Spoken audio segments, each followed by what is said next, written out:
Hey guys, it's Zero, and today we have a very cool show, and above that we have all new equipment, new microphone, new camera, and new device. So what we're going over today is how scammers steal credit card information. So I'm going to explain it first, then we'll get into some demonstrations. So you're at a restaurant, probably not a chain, some place that's a a waiter or waitress carries on them a very small device. Definitely could easily fit in your pocket. I'm talking pretty small, and they swipe your card on it, and it saves it to USB. It plugs right into your computer, and it downloads all your card information, everything that's on your card. Now, it's easy as that. From there, they can go online and go shopping because your card contains your name, your credit card number, as well as something called a discretion number. From that, you can generate your CVV number, which is that three-digit code on the back. There's a few different ways to go on. So when you're on online sites, they can get away with buying some things from certain places there. The other thing that they can do is to go out and buy a prepaid Visa card, like the $25 ones, and they will copy it with one of these to a new card. So I'm going to show you how that's done. So how this device works is it has a serial connector. We obviously don't use these anymore, so we have a serial to USB, and then you supply it with power through here. It needs power for the magnetic coils that write to cards. So I'm going to go ahead and plug this in. Heard it beep to verify it's on. Plug it into my USB port. Alright. And we will open up that program. So let's get this started. Open it up. It's going to check for connections and failed to connect, of course. But that is because we have to go into settings and make sure it's on the right COM port. Not too hard to do. And there we are. So now it's asking what we want to look at. So we can do single track 1. Credit cards have track 2 data, track 1 and 2. There are cards that have track 3 data, probably military things. We don't see anything in our everyday lives that have track 3 data. Track 1 and 2 is really all you're looking at: hotel keys, credit cards, identifications of any kind. So what we're going to look at is we're going to do dual track 1-2 high and low corsity writer. High and low corsity is basically the type of card. All your credit cards are actually, I think, low corsity cards. So this is my real debit card. This is actually an old one. It's about to expire, but we'll use this.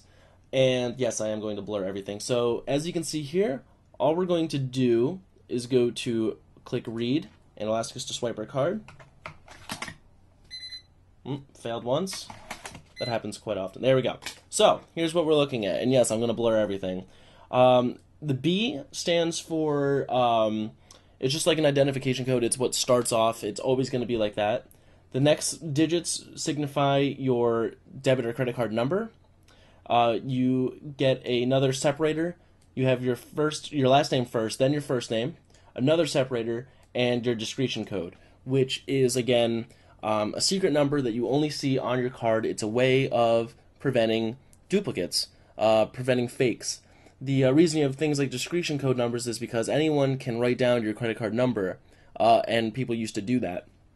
But what they don't always get is like CVV numbers and things like that. So if they did get your credit card number, they couldn't just put it onto a card and continue going. This is secret information that is only on your card. However, and on track 2, by the way, it's just your debit or credit card number and your discretion number. So I hold here a blank card, which this could easily be a debit card that I pick up from ShopRite or some other convenience store. I don't know what you guys have by you. So you go in, you buy your prepaid Visa card, so it looks authentic. You take one of these, you press right, put it through, failed again. I must be going backwards.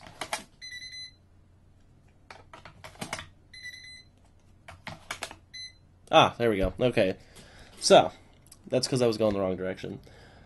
Now it's written to this card. I can now take this card and swipe it at any old self-checkout line in any store, and it will go through as a regular debit card. And to prove that, I will go in here, I will erase this data. Let's go in.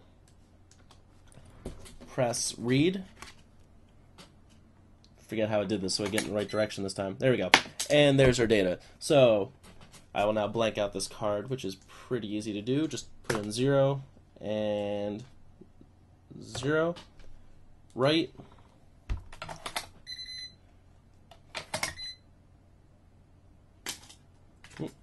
Said it went through. There we are. So now the card's blanked out. So, this is the danger. These devices are very, very expensive. Extremely expensive. However, the payoff probably equals it out. So, if you can afford one, and you don't mind going to jail the rest of your life when you're caught, it's not a bad thing to have. Obviously, I didn't pay the $400 to $700 you're going to have to pay for one of these. I know people. No, I'm just kidding. A friend of mine had it. Anyway, that's the danger. This is actual real danger. If you give your credit card, debit card to someone you don't know, and it leaves your site, you're immediately in danger. If you notice, now credit cards seem to come with flat numbers. They're not raised anymore. And that's so that people can't make rubbings. What they used to do was take your debit card, overlay a piece of paper, and rub over it so that they would get an imprint of your card. Or they could actually have the imprint machines. That's the old way of doing it. I don't know why they only recently started switching to flat numbers. No one rubs cards anymore. They buy the little magnetic stripe readers, which cost somewhere between, you're looking at $200 to $700, really. And they do all types of different things. They can save to USB, they can Bluetooth, one of them I've even seen sends text messages. Don't know how that works. I guess you put a SIM card in it and just go from there. But it's a real danger. It's not seen so much in the US where I happen to be now. So that danger has not crossed over here, but you see things like this in the UK a lot. So next time you're handing out your credit card, try and keep it in your site. That's basically it. Alright guys, so that was pretty much it. Please vote up, give it a thumbs up, subscribe, rate, check out epiczero.com. I have a countdown to when the next video will be. We got the Facebook, the Twitter, all that good stuff. And I'll see you guys next time, alright?